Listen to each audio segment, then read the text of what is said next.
Hello and welcome to another edition of Unrendered. I am Tony Regisford and my guest is Mr. Osborne Bowens. He is the Dean of the Division of Technical and Vocational Education at the Community College, and Mr. Nigel Scott, who is the Deputy Director. Gentlemen, welcome to this edition of Unrendered.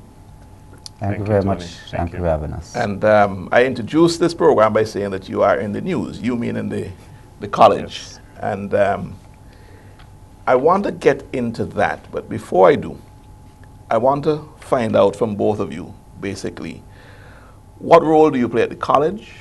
And perhaps I want my viewers to know if you are so qualified to speak on the topics that we're about to get into. Let's start with you, Mr. Scott. Thank you very much again, Tony, for having us on the program today. Well, as you said, I'm the Deputy Director of the St. Vincent and the Grenadines Community College. I've been affiliated with the college for quite a few years.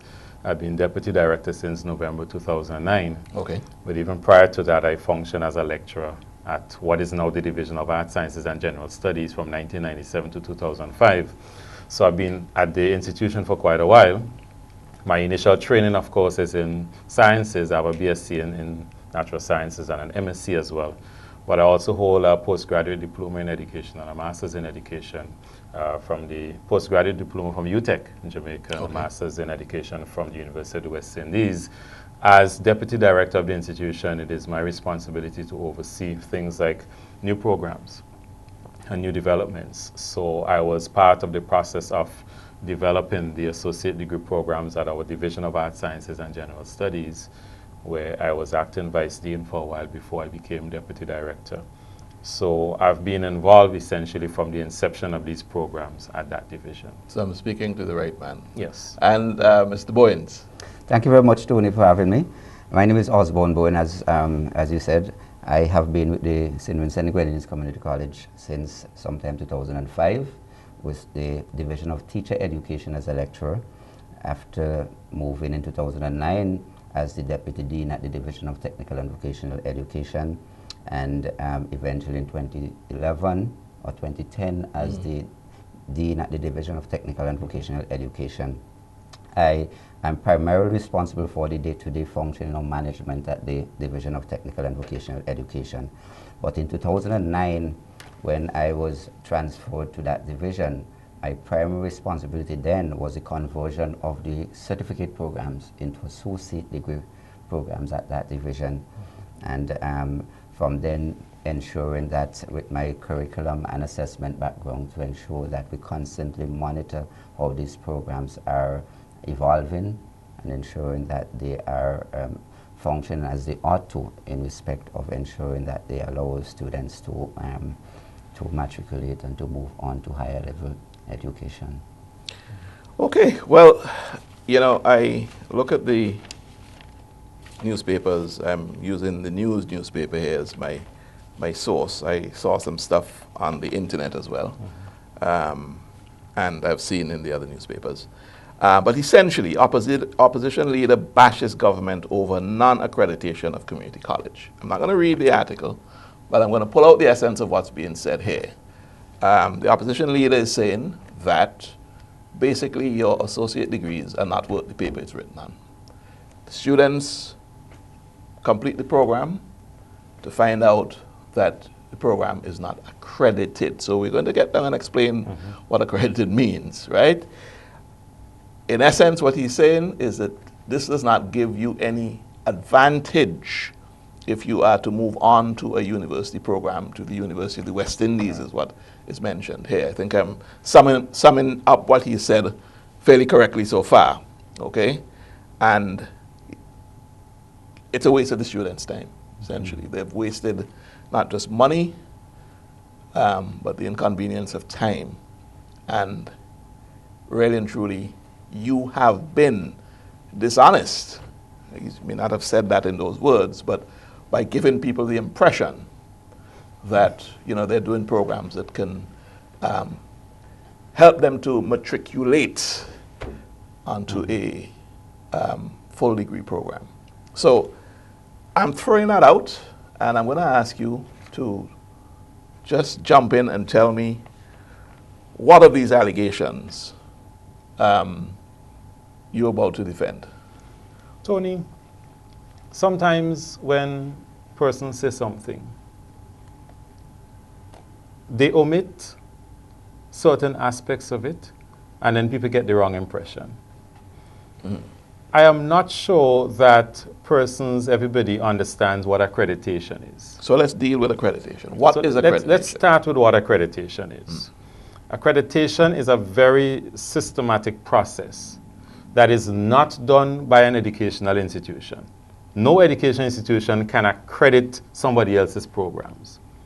An accreditation body, which is usually independent of educational institutions, is the one that within a country or within a region provides accreditation, which really what they're saying is that having examined the program of study that the institution is offering, having spoken with students, graduates, and students who are currently in the program, spoken to lecturers, looked at exam papers, marked scripts, marked schemes, etc., looked at your facilities that you have, they determine, yes, you are approved to continue to provide these particular programs. That is what accreditation is. So let me ask you, right?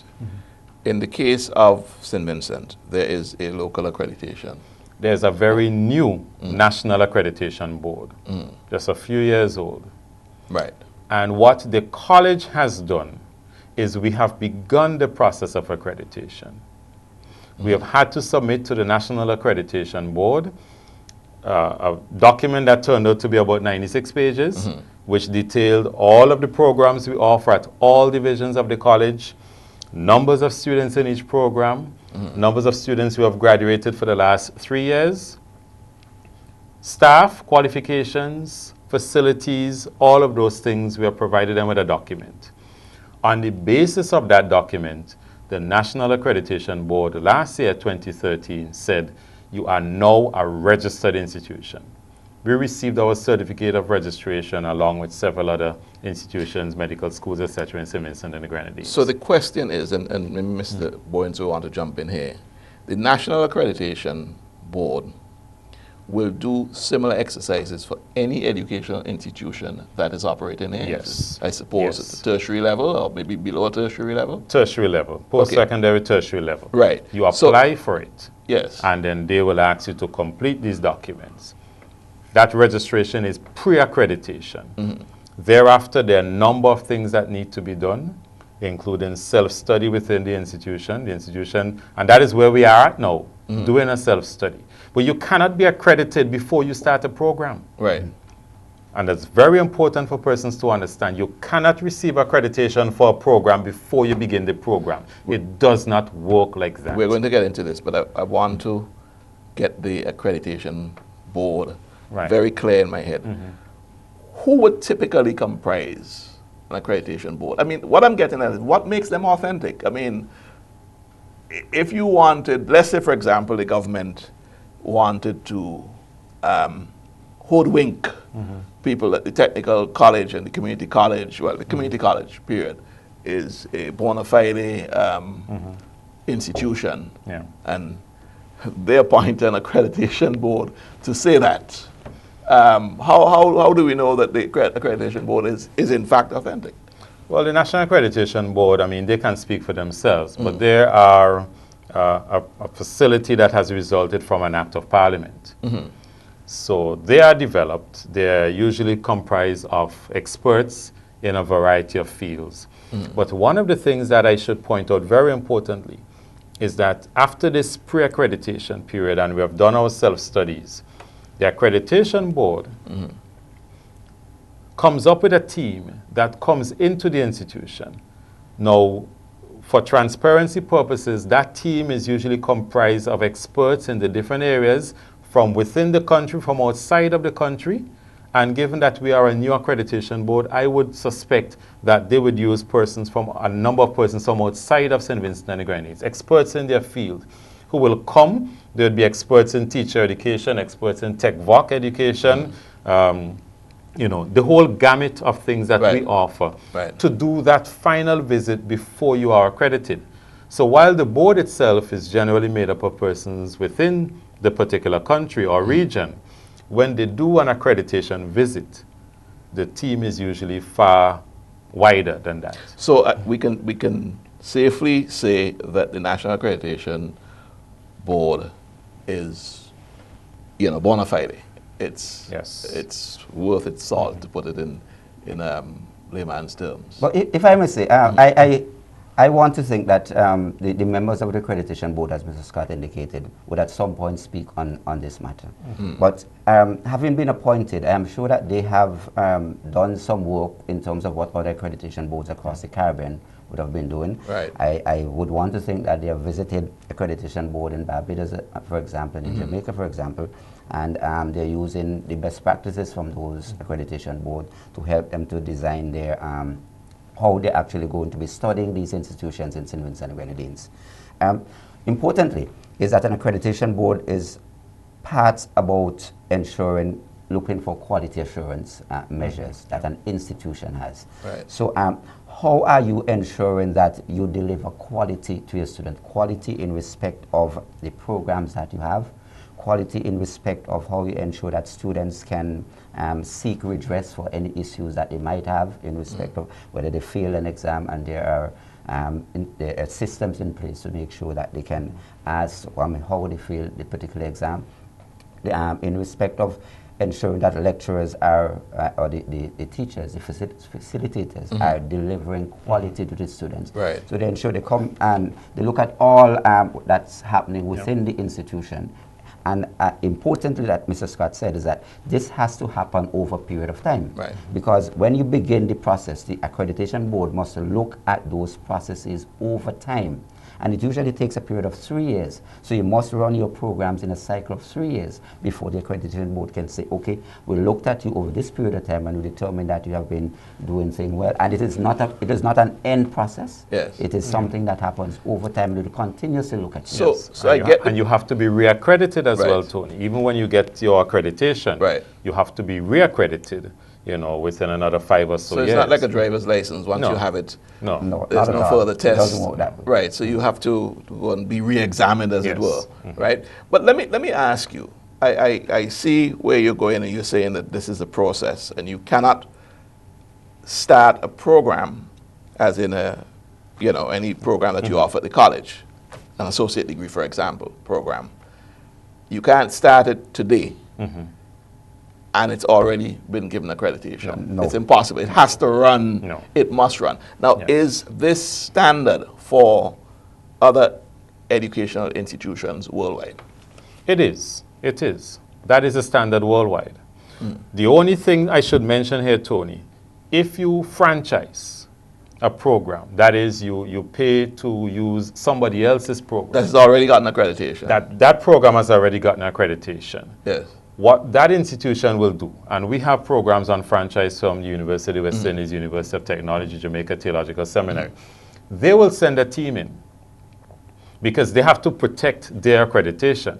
They have gotten accreditation for this program. Right, so they have to make If they're sure- franchising it to you, they will come in themselves, take a look at what you have, Yes.